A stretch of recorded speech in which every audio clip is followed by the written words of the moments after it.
الشيطان الرجيم. بسم الله الرحمن الرحيم.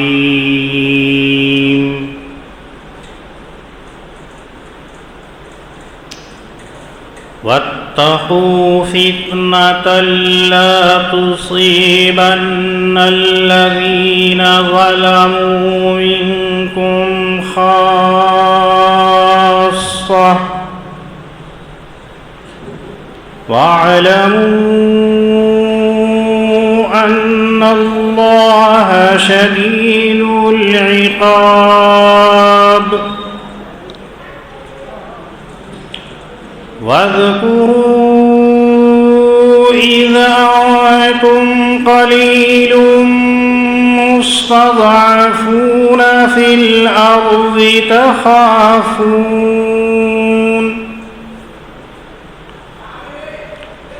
تخافون أن يتخطفكم الناس فآواكم وأيدكم بنصره ورزقكم من الطيبات لعلكم تشكرون. صدق اللہ العظیم.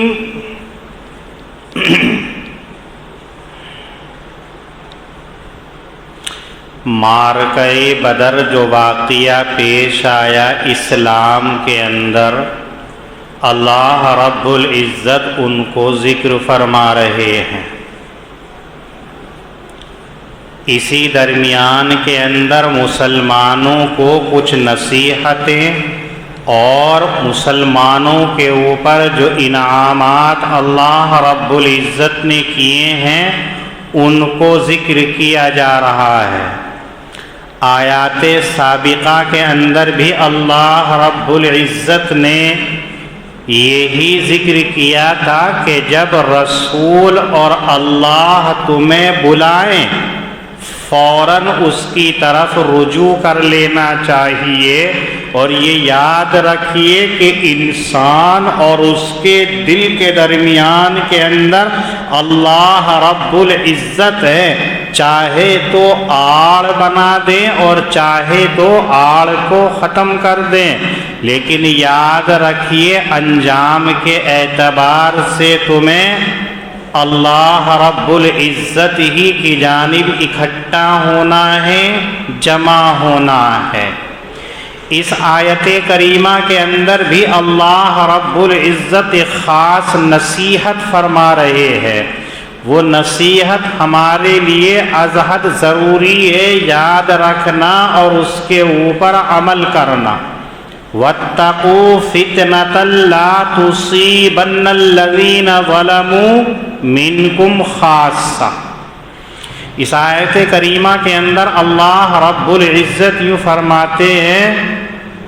ایسے فساد سے اپنے آپ کو بچاتے رہو کہ جو خرابی صرف تم میں سے ظالموں ہی کے اوپر ہوگی، لیکن ایسا نہیں ہے کہ تم اس سے بچ سکو گے.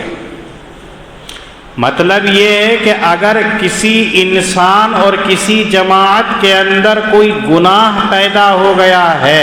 تو اس گناہ کا جو عذاب ہوگا، اس گناہ کا جو وبال ہوگا، اس گناہ کے اوپر جو پکڑ ہوگی وہ صرف انہی لوگوں کی نہیں ہوگی کہ جو اس گناہ کو کر رہے ہیں، بلکہ ایسے لوگوں کے اوپر بھی عذاب آ سکتا ہے، ایسے لوگوں کی بھی پکڑ ہو سکتی ہے کہ جو ان گناہ گاروں کو گناہ سے روکتے نہیں ہیں، جو گنہگاروں کے ساتھ ملنے ملانے سے اپنے آپ کو بچاتے نہیں ہیں. ایسے گناہ کی وجہ سے دوسرے لوگ بھی قابل گرفت ہو سکتے ہیں، اس سے اپنے آپ کو بچانا چاہیے. وہ کون سے گناہ ہیں کہ گناہ کیا نہیں پھر بھی پکڑ میں آ سکتے ہیں؟ ہم نے وہ خطا غلطی کی ہی نہیں، لیکن اس کے باوجود ہم اس کی گرفت میں اللہ کے عذاب میں مبتلا ہو سکتے ہیں۔ وہ کون سے گناہ ہیں؟ حضرات مفسرین کی مختلف رائے ہے۔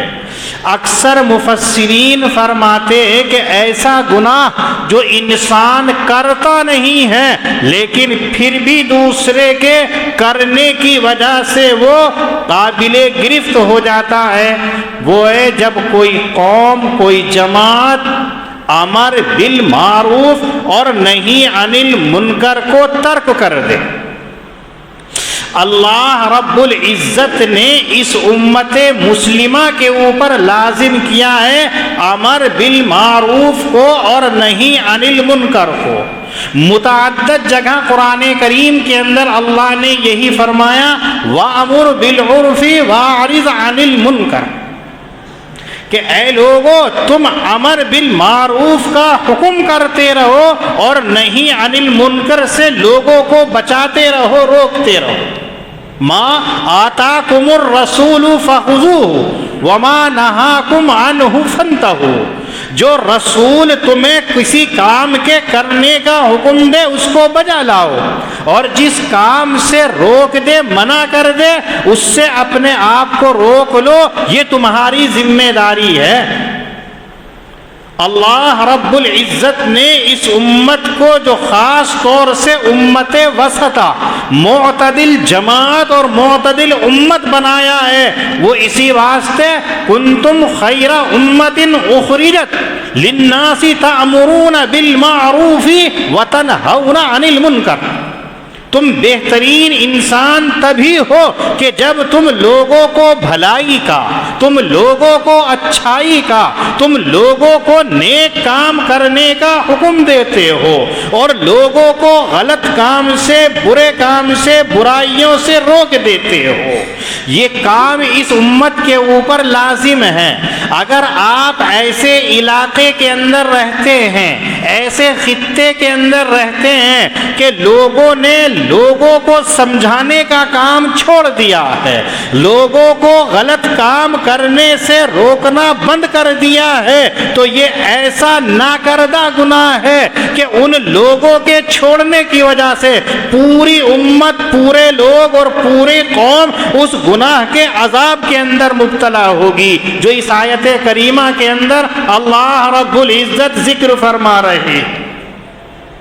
آج ہم دیکھیں کہ ہمارے معاشرے کے اندر، ہمارے سماج کے اندر، ہمارے علاقے کے اندر کتنی برائیاں ہو رہی ہیں۔ آپ دیکھیے، معاف کیجئے کہ اس محلے کے اندر صرف دور دور تک اہل ایمان موجود ہیں، قریب کے اندر تو پوچھو ہی نہیں، لیکن اس کے باوجود نماز کے اندر مسجد خالی نظر آتی ہے، نماز کے اندر مسجد نمازیوں کی راہ تکتی ہوئی نظر آتی ہے۔ ہم مسلمان ہیں، ہم اہل ایمان ہیں، ہمیں ذمہ داری دی گئی ہے کہ لوگوں کو بھلائی کا حکم کرے، ہم نماز پڑھنے نہیں آ رہے ہیں، رب کریم کے سامنے سر جھکانے کے لیے نہیں آ رہے ہیں، ہم نے اس کام کو ترک کر دیا۔ لوگوں کو اچھے کاموں کی دعوت دینا، لوگوں کو نماز کی دعوت دینا، لوگوں کو نیک اور بھلائی کے کاموں کی طرف بلانا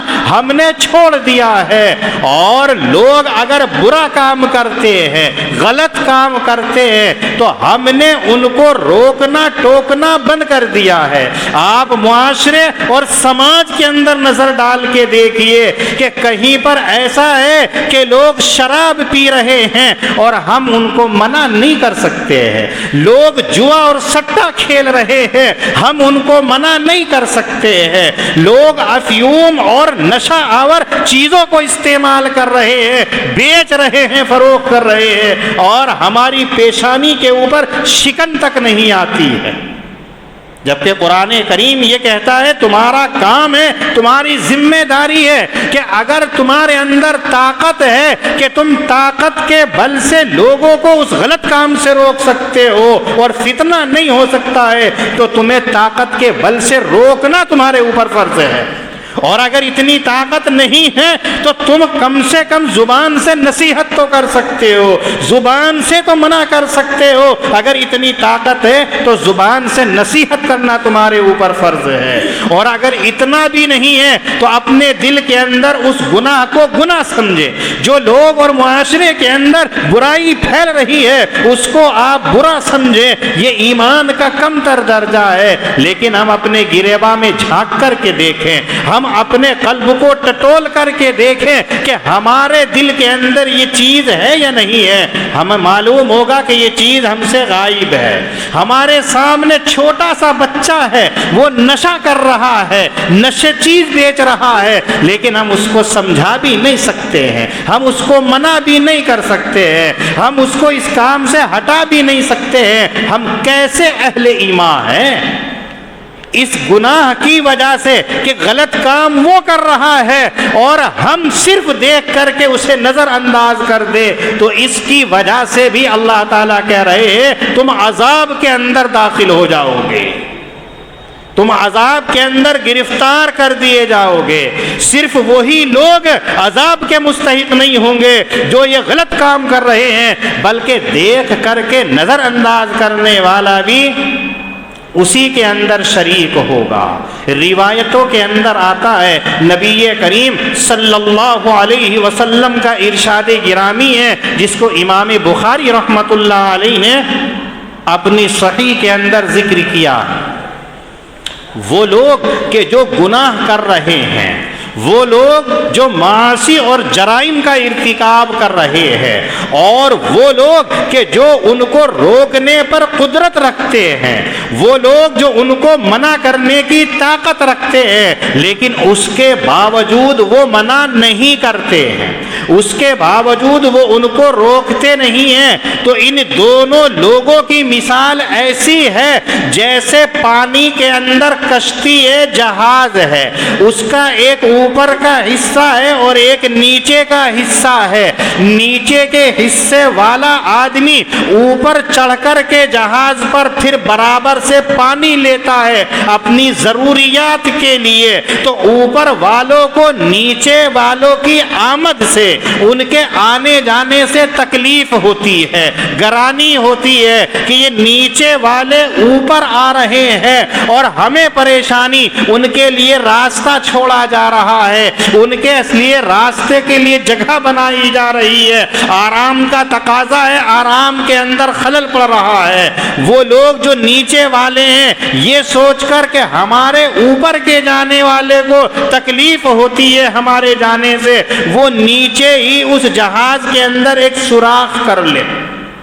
یہ سوچ کر کہ ہم نیچے سے ہی پانی لیں، اوپر چڑھ کر کے برابر سے پانی لینے میں تکلیف ہے، ہم نیچے ہی ایک سوراخ کر کے نیچے سے ہی پانی لے لے، اور اوپر والے ان کو دیکھ رہے ہیں کہ یہ اس میں سوراخ کر رہے ہیں اور وہ ان کو منع نہیں کرتے ہیں، ان کو روکتے نہیں ہیں، تو ڈوبنے والے یہ دونوں لوگ ہوں گے۔ جب پانی نیچے سے بھر جائے گا تو جہاز ڈوب جائے گا، نچلے حصے والے بھی ڈوبیں گے، غلطی انہوں نے کی ہے، اور اوپر والے بھی ڈوب جائیں گے، حالانکہ انہوں نے غلطی نہیں کی لیکن انہیں غلط کام کرنے سے نہیں روکا، تو ساتھ میں یہ بھی ڈوب رہے ہیں۔ تو آقا صلی اللہ علیہ وسلم فرماتے ہیں گناہ کرنے والا اور گناہ کو دیکھنے والا دونوں کے دونوں برابر ہیں، دونوں اللہ کے عذاب کے مستحق ہے۔ یہ کام ہے کہ آپ دیکھیے آج ہمارے معاشرے کے اندر، ہمارے سماج کے اندر، ہماری گلی کوچوں کے اندر،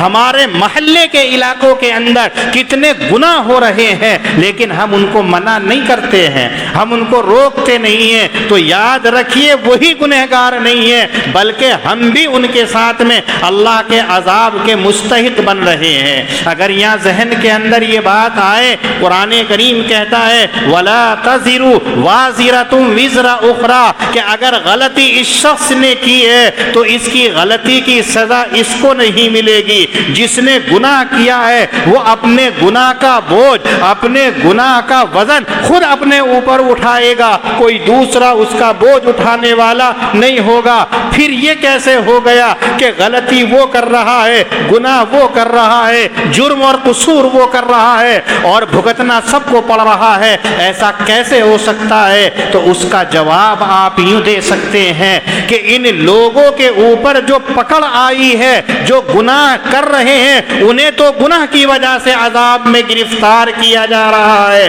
لیکن جو لوگ گناہ نہیں کر رہے ہیں لیکن ان کو گناہ کرتے ہوئے دیکھ کر کے ان کو منع نہیں کر رہے ہیں، ان کو روک نہیں رہے ہیں، تو ترک منکر کی وجہ سے، امر بالمعروف کو چھوڑ دینے کی وجہ سے یہ عذاب کے مستحق ہوئے ہیں۔ اس لیے ہر مسلمان کے اوپر لازم ہے کہ اپنی طاقت کے بقدر گناہ کو، جرائم کو، بددینی کو دور کرنا اس کے اوپر فرض ہے، ورنہ تو یاد رکھیے اللہ کہتے وَاعْلَمُوا أَنَّ اللَّهَ شَدِيدُ الْعِقَابِ، کہ عقاب، اللہ کی پکڑ سخت ہے، اور اللہ کی پکڑ کتنی سخت ہے سب جانتے ہیں، لیکن اس کے باوجود اللہ رب العزت نے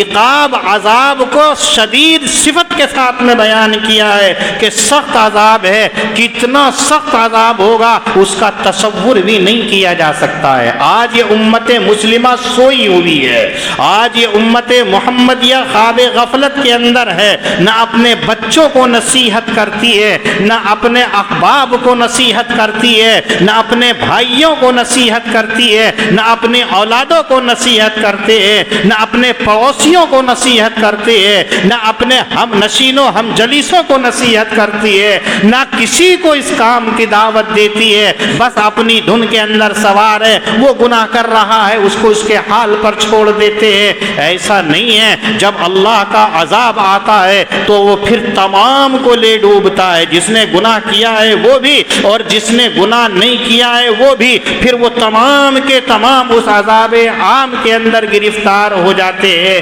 اس لیے اللہ رب العزت کہہ رہے ہیں کہ اگر تم اپنے آپ کو بچا سکتے ہو تو بچا لو، کہ جو گناہ صرف خاص لوگوں ہی کے اوپر ہوگا تو انہی پر نہیں ہوگا، بلکہ ان کی وجہ سے تم بھی عذاب کے اندر گرفتار ہو جاؤ گے۔ وَاذْكُرُوا اذ انتم قلیل، دوسری آیت کریمہ کے اندر مسلمانان مدینہ کو یہ کہا جا رہا ہے اور نعمت اور انعام گنوایا جا رہا ہے کہ جب تم مکہ المکرمہ کے اندر تھے اس وقت کے اندر تم کمزور تھے، تم مغلوب تھے، قریش مکہ، سرداران قریش اور اہل مکہ تمہارے اوپر مظالم ڈھایا کرتے تھے، تمہیں ستایا کرتے تھے، تمہیں عبادت کرنے سے روکتے تھے، ہم نے تمہیں وہاں سے ہجرت کا حکم دے کر مدینے کے اندر پہنچایا، اور صرف پہنچایا ہی نہیں بلکہ تمہیں ہم نے طاقت دی اور اپنی مدد اور نصرت سے تمہیں طاقتور اور زور آور بنایا، جبکہ مکے میں رہتے ہوئے تمہارا حال یہ تھا کہ تم ڈرا کرتے تھے کہ کہیں دشمنان اسلام تمہیں آ کر کے اچک نہ لے، تمہارا خاتمہ نہ کر دے، تمہارا صفایا نہ کر دے، تم اتنے ڈرے سہمے رہا کرتے تھے، لیکن ہم نے تمہیں طاقتور بنا دیا اور میدان بدر کے اندر تمہیں باوجود قلیل اور ضعیف جماعت ہونے کے تمہیں ہم نے فتح یابی سے نواز دیا، تمہیں کامیاب کامران کر دیا، تو تمہارا کام یہ ہے کہ تم اللہ کا شکر ادا کرو، اور اسی پر بس نہیں، ہم نے تمہیں کھانے پینے کی پاک چیزیں عنایت کی، صاف ستھری چیزیں عنایت کی جو تمہاری صحت کے لیے بے حد مفید، تمہاری روزی کے لیے بے حد مفید، تمہارے رزق کے لیے انتہائی کارآمد چیزیں ہیں، اتنے انعامات تمہارے اوپر کیے ہیں، تمہارا کام ہے کہ تم شکر الہی کو بجا لاؤ۔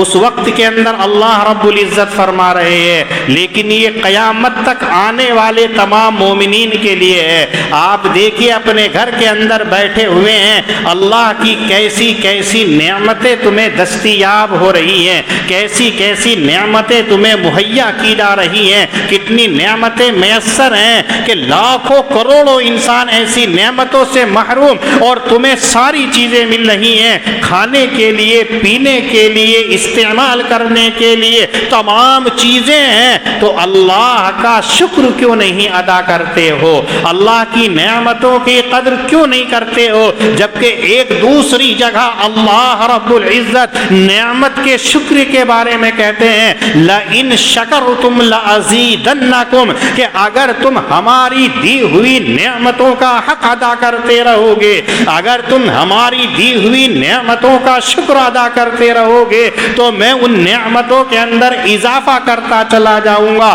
لَأَزِيدَنَّكُمْ تاکید کے ساتھ میں، جو لغت عرب سے واقف ہے، گرامر سے واقف ہیں، وہ جانتے ہیں کہ یہ صیغہ اللہ نے تاکید کا ذکر کیا ہے، صرف اسی پر بس نہیں کیا کہ اضافہ کر دوں گا، بلکہ ضرور بھی ضرور کہہ کر کے کہہ رہے ہیں کہ ہم تمہاری نعمتوں کے اندر اضافہ کرتے چلے جائیں گے۔ اور اللہ جب کسی چیز کو تاکید کے ساتھ میں، مبالغے کے ساتھ میں کہتے ہیں تو وہ یقینی طور پر سچا اور حقیقی طور پر، یقینی طور پر ہوا کرتا ہے۔ تو اب اگر ہم نے اللہ کی دی ہوئی نعمتوں کا حق ادا کر دیا تو اللہ ہماری نعمتوں کے اندر اضافہ، لیکن ہم یہاں بھی چوک گئے ہیں۔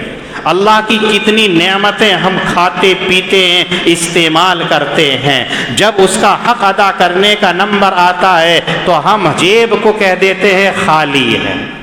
یہ کہتے ہیں موقع نہیں ہے۔ اللہ نے لاکھوں روپے نہیں کروڑوں روپے امت مسلمہ کو دے رکھا ہے، غریب سے غریب آدمی ہے، ہزاروں لاکھوں روپے اس کی جیب کے اندر ہوتے ہیں، اپنی تقریبات ہوں ایک دم سے خرچ کر دے گا، کوئی بیماری آ جائے ایک دم سے خرچ کر دے گا، لیکن اللہ کے راستے کا نمبر آ جائے، راہ خدا کا نمبر آ جائے، وہ راہ خدا کہ بظاہر تمہارا مال خرچ ہوتا ہوا نظر آئے گا، لیکن اس کو اللہ کہتے ہیں من ذا الذی یقرض اللہ قرضا حسنا، جو ہماری راہ کے اندر خرچ کرتا ہے تو اس کا پیسہ خرچ نہیں ہو رہا ہے، بلکہ وہ اللہ رب العزت کو قرض دے رہا ہے، اور قرض بھی ایسا ہے کہ جس کو اللہ تعالی اضعافا مضاعفا کئی گنا بڑھا کر کے لوٹا دیں گے۔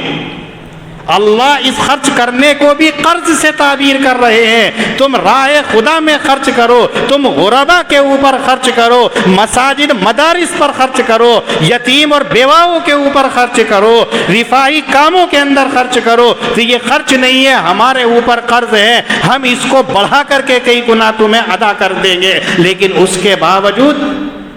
ہمارے پاس اس نام کے لیے کوئی چیز نہیں ہوتی ہے۔ مسجد کا نمبر آ جائے تو 10 کا سکہ نکل کے نظر آئے گا، اور اگر کوئی خرافاتی آ جائے تو 1000 کا نوٹ نکل کر کے آ جائے گا، یہ تو 1000 کا بند ہو گیا، 2000 کا نکل کے آ جائے گا، لیکن اللہ کے راستے کے لیے 2000 کا نوٹ ٹھنڈے دل سے اپنے دل پر گریباں پہ ہاتھ رکھ کر کے دیکھیے کہ کون ہے جو ایک دم سے 2000 کا نوٹ نکالتا ہے۔ کیوں؟ اس لیے کہ ہمیں اللہ کی نعمتوں کا حق پتہ ہی نہیں ہے۔ اللہ کی نعمت کی قدر کب ہوتی ہے؟ جب اللہ تعالیٰ کوئی نعمت چھین لیتے ہیں۔ آپ دونوں آنکھ سے دیکھ رہے ہیں، ایک آنکھ خراب ہو جائے تو اب آپ کو پتا چلے گا کتنی نعمت ہے۔ معمولی سا دل ہے جو دھڑک رہا ہے، اگر وہ پھیلنے لگے، سکڑنے لگے تو کتنے پیسے ہم خرچ کر دیتے ہیں۔ آپ کے دل کے اندر 2 کڈنی 2 گردے ہیں، اگر وہ خراب ہو جائیں تو لاکھوں روپے دے کر کے بھی ہم ایسی نہیں بنا سکتے ہیں، لگا سکتے ہیں،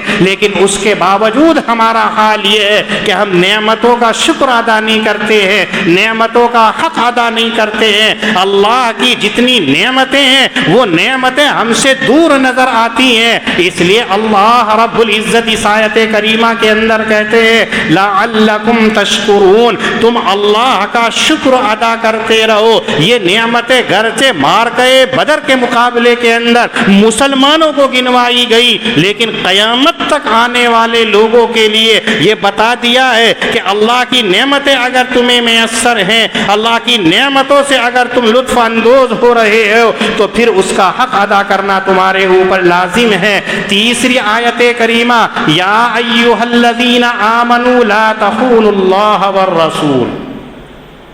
اس آیت کریمہ کے اندر امت محمدیہ کو یہ بتایا گیا ہے کہ تم اللہ اور اس کے رسول کے ساتھ میں خیانت نہ کرو،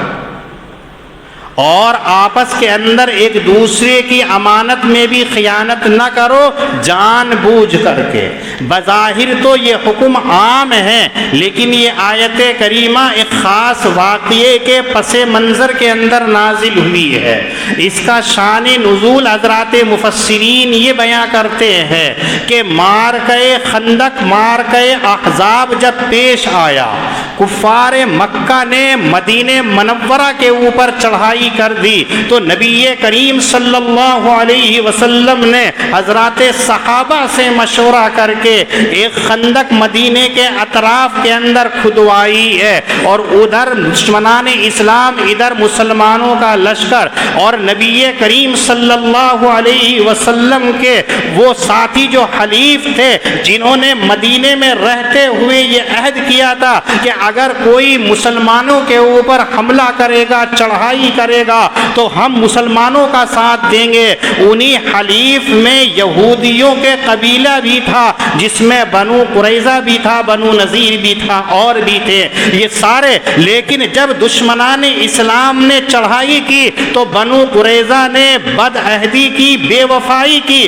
اور مسلمانوں کا ساتھ نہیں دیا، یہ سوچ کر کہ اب تو یہ ختم ہو جائیں گے، چند گنے چنے ہیں اور دشمن کا لشکر کافی تعداد میں ہے۔ لیکن سورۃ الاحزاب کے اندر تفصیل سے اللہ نے ذکر کیا ہے کہ مسلمانوں کو اس غزوے کے اندر ایسی فتح عنایت کی کہ پھر کبھی بھی مسلمانوں کے مقابلے کے اندر پھر ان اہل مکہ کا ارادہ نہیں ہوا کہ یہ مسلمانوں کے اوپر چڑھائی کر دے اور مسلمانوں سے مقابلے کے لیے آئے۔ اللہ رب العزت نے مسلمانوں کو جب کامیابی دے دی اور مسلمان فتح یاب ہو کر کے مدینہ منورہ کے اندر پہنچے تو اللہ نے حضرت جبریل علیہ السلام کو نبی کے پاس بھیجا اور یہ کہا کہ اب بنو قریظہ سے مقابلہ کرو، انہوں نے نافرمانی کی، انہوں نے غداری کی، ان کی غداری کی سزا یہ ہے کہ ان سے مقابلہ کیا جائے۔ چنانچہ نبی کریم صلی اللہ علیہ وسلم حضرات صحابہ کا لشکر لے کر کے بنو قریظہ کے علاقے اور گڑھی کے اندر پہنچ گئے اور ان کے احاطہ کر لیا۔ 21 روز تک ان کا محاصرہ کیا نبی کریم صلی اللہ علیہ وسلم اور حضرات صحابہ نے۔ جب 21 روز تک ان کا محاصرہ کیے رکھا تو یہ بنو قریظہ گھبرا گئے،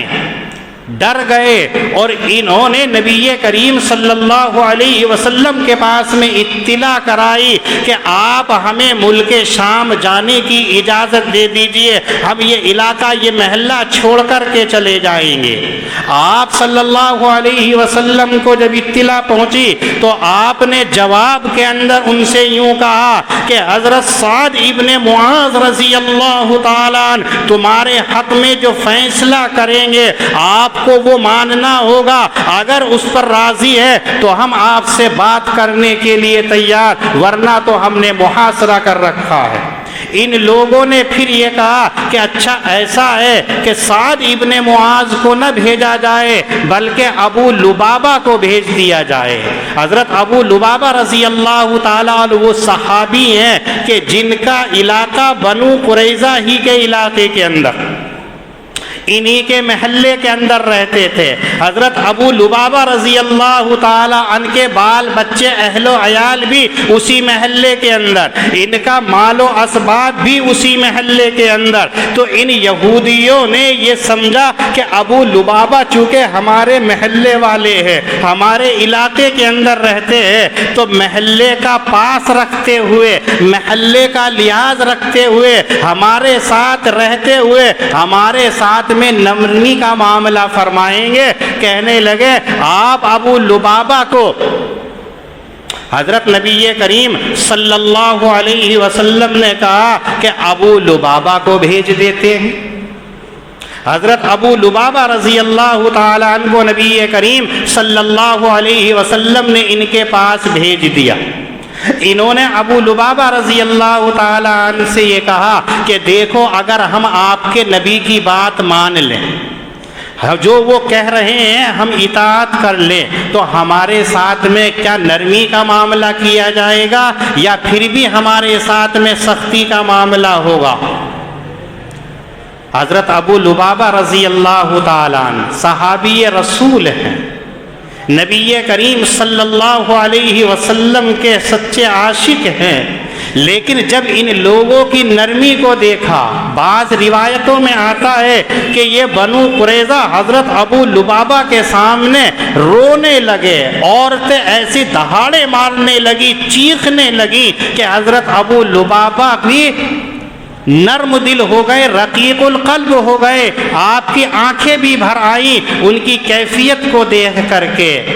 لیکن حضرت ابو لبابہ رضی اللہ تعالیٰ عنہ جانتے تھے کہ نبی کریم صلی اللہ علیہ وسلم کا منشا اور آپ صلی اللہ علیہ وسلم کی رائے ان لوگوں کی بدعہدی کی وجہ سے کیا ہے کہ ان کا خاتمہ ہی ہونا ہے، چونکہ بذریعے وحی اللہ نے اپنے نبی کو یہ اطلاع کر ہی دی تھی۔ تو ابو لبابہ رضی اللہ تعالیٰ عنہ ان کی چیخوں سے، ان کی دہاڑوں سے، ان کی منت و سماجت سے تھوڑے سے نرم ہو گئے۔ وہ یہ کہہ رہے ہیں کہ ہمارے ساتھ میں نرمی کا معاملہ کیا جائے گا، ہمارے ساتھ میں آسانی کا معاملہ کیا جائے گا، سفارشیں کروا رہے ہیں۔ تو ابو لبابہ رضی اللہ تعالیٰ عنہ ان کی چیخوں سے، ان کے رونے سے متاثر ہو کر کے کہنے لگے کہ آپ کے ساتھ میں کیا جائے گا۔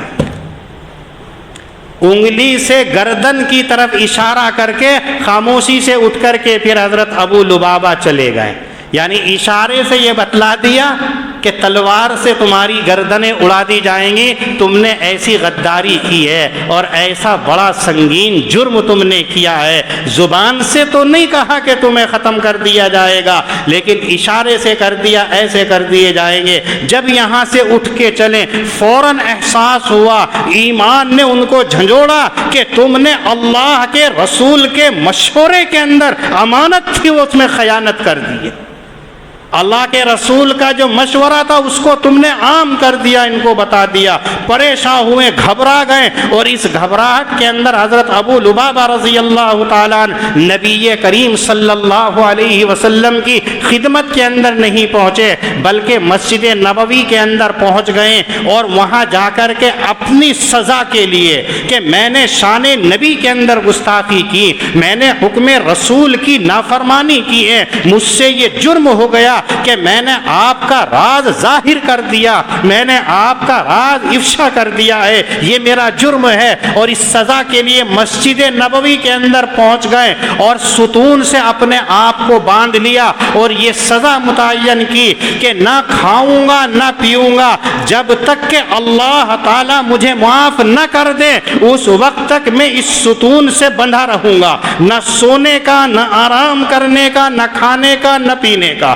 روایت میں آتا ہے کہ 7 دن تک یہ اسی طرح تھم سے بندھے رہے۔ بس یہ ہوتا جب ان کو قضائے حاجت کی ضرورت ہوتی تو ان کی بیٹی یا ان کی بیوی آتی، اس کو کھول دیتی، یہ فارغ ہوتے پھر وہ باندھ دیتی، یا نماز کا وقت ہوتا تو ان کو کھول دیتی، نماز پڑھتے اور پھر باندھ دیتے۔ 7 دن تک یہی حال ان کا رہا۔ اندازہ لگائیے کہ نبی کے منشا کے خلاف ذرا سی ان سے چوک ہو گئی تو کتنی اپنے آپ کو سزا دے رہے ہیں۔ اور ایک ہم ہیں، نبی کی سنتوں کا ہم جنازہ نکالتے ہیں، نبی کی سیرت کو اپنے گھروں سے، اپنے علاقے سے ہم نے خیر آباد کہہ دیا ہے۔ ہماری چال، ہماری ڈال، ہماری رفتار، ہماری گفتار، ہمارا کھانا، ہمارا پینا، ہماری تقریبات، ہماری خوشی، ہماری غمی، تمام ماحول ہمارا وہ ہے جو نبی صلی اللہ علیہ وسلم کی سنت کے خلاف ہے، آپ کے طریقے کے خلاف ہے۔ جس کام کو اللہ کا نبی منع کرنے کے لیے دنیا کے اندر آتا ہے، اسی کام کو ہم فخر سے کرتے ہیں اور کہتے ہیں کہ ہم مسلمان ہیں۔ میرے دوستوں، ہم کیسے مسلمان ہو سکتے ہیں؟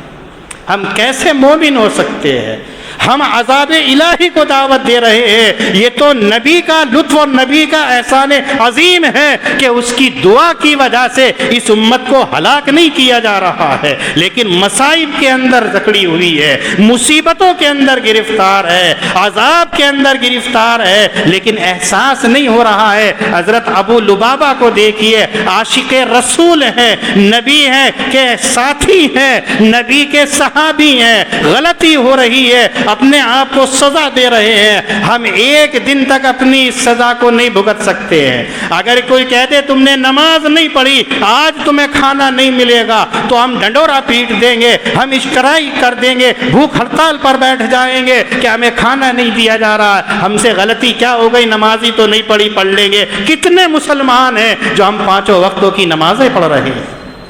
بس زیادہ سے زیادہ جمعے کی نماز ہم پڑھتے ہیں، مسجد جمعے کے اندر تو بھری ہوئی نظر آتی ہے، اور کچھ زیادہ ہوا تو عید اور بقرہ عید کے موقع پر ہماری مسجد بھر جاتی ہیں، لیکن پورے سال کہاں مسجد ہے کچھ پتہ نہیں ہے،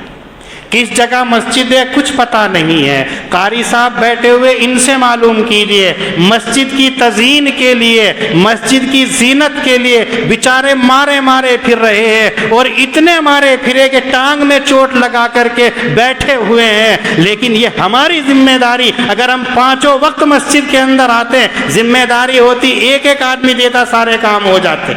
رمضان کے اندر ہزار نہیں لاکھوں روپے نکل آتے ہیں، اور ضرورت ہے کہ یہ کام نہیں کر رکھا، یہ نہیں کر رکھا ہے، اور جس روز رمضان چلا گیا ہے کہاں مسجد کا کیا حال ہے کچھ پتہ نہیں ہے۔ وعدے کر لیں گے عید کے بعد میں 5 لاکھ روپے میری طرف سے، قاری صاحب لکھ لو جی 1 لاکھ روپے میری طرف سے۔ اب یہ بیچارے خوش ہو گئے کہ 1 لاکھ لکھوا دیا، عید آ گئی، رمضان چلا گیا، پورے سال یہ پیدل چلتے چلتے چپلیں گھس لیں گے، اگر دور کا ہے اسکوٹر چلاتے چلاتے ایکسیڈنٹ کرا لیں گے، لیکن وہ 1 لاکھ روپے نہیں آئیں گے۔ کیوں؟ اس لیے کہ مسلمان تھوڑی ہیں ہم، رمضان کے ہوتے ہیں، ہم کیسے مسلمان ہیں؟ حضرت ابو لبابہ رضی اللہ تعالیٰ عنہ کے واقعے کو دیکھیے کہ نبی کے بات کو